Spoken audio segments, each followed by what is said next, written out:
সত্যি গান শুনে জীবনানন্দ দাশের মতোই বলতে হয় যে এতদিন কোথায় ছিলেন। শুধু হেসে কিন্তু কথার মোড় ঘুরিয়ে দিলে চলবে না, আমরা আসলেই জানতে চাই যে আপনি কোথায় ছিলেন। মানে আমরা তো আসলে বাংলাদেশের সব শিল্পীকে কম বেশি চিনি, কিন্তু আপনার ব্যাপারে বলতে হয় যে আপনি জাস্ট মাত্র কয়েক মাসে এসে এই এলেন, দেখলেন আর জয় করলেন, এরকম একটা ব্যাপার আর কি।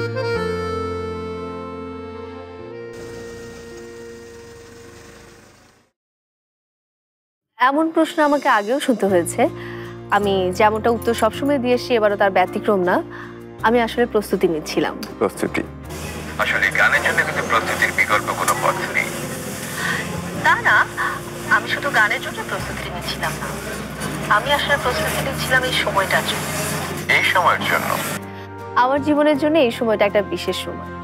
আর আমি এটাও জানি আমার মতো আরো কয়েকজনের জন্য এটা একটা বিশেষ সময়। আর সেই কয়েকজনের মধ্যে আমিও যে আছি মো, সেটা তুমি না বললেও চলবে। আমি জানি তুমি এসেছো আমার জন্য। কিভাবে এসেছো জানি না, কিন্তু তোমার এই আসার পেছনে কারণটা আমি। চলছে দীপ্ত প্রভাতিতে মায়ের মায়াময় গান। কোথাও যাবেন না, আমাদের সাথেই থাকুন। ফিরে আসছি ছোট্ট একটা বিরতির পর। এসিটা ছাড়ো।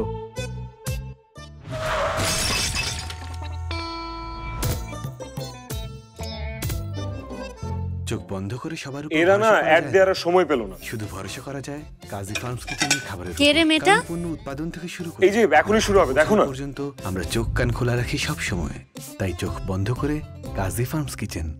তোরা এখনো সেই গান নিয়ে পড়ে আছিস? মন ভালো থাকার তো কথা না। ফুপু, তাই না? চলেন নাস্তা করবেন।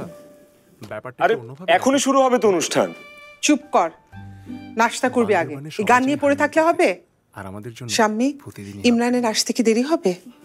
আপনারা নাস্তা শুরু করে দিন, ও এখনই নিশ্চয়ই চলে আসবে। আর অফিসে তো আছে। রবিন, আয়। একমাত্র premium ice cream Bellissimo creations. Bellissimo, you deserve better.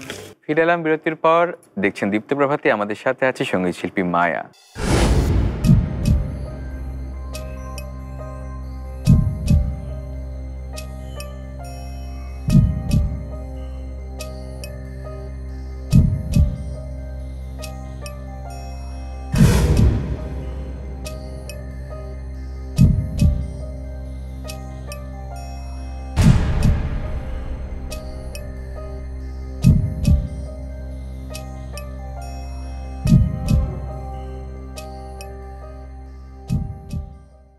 কথা বলে জানলাম বিরতির ফাঁকে যে 5 বছর আমেরিকায় ছিলেন, তারপরে ফিরে আসা। হ্যাঁ, আমেরিকায় 5 বছর আগে ব্যক্তিগত কিছু কারণে দেশ ছাড়তে হয়েছিল। তারপর আর দেশে ফেরা হয়নি, কিন্তু এবার ফিরেছি একেবারে মতো। নিশ্চয়ই বাংলা গানের টানে? গান সেটাও হতে পারে, আর কিন্তু নিজের সাথে নিজের কিছু বোঝাপড়া বাকি ছিল, সে কারণে হয়তো আসা। এক্সকিউজ মি, দীপ্ত প্রভাতীর অনুষ্ঠানটা কোথায় হয়? সাততলায়। কেন? আমি একটু সেখানে যেতে চাই। সেটা সম্ভব না। ঠিক আছে, ব্যক্তিগত বিষয়গুলো নাই বা শুনলাম, ফিরে যাই গানে। কি গান শোনাবেন? মায়া বন বিহারিণী হরিণী গহন স্বপন সঞ্চারিণী।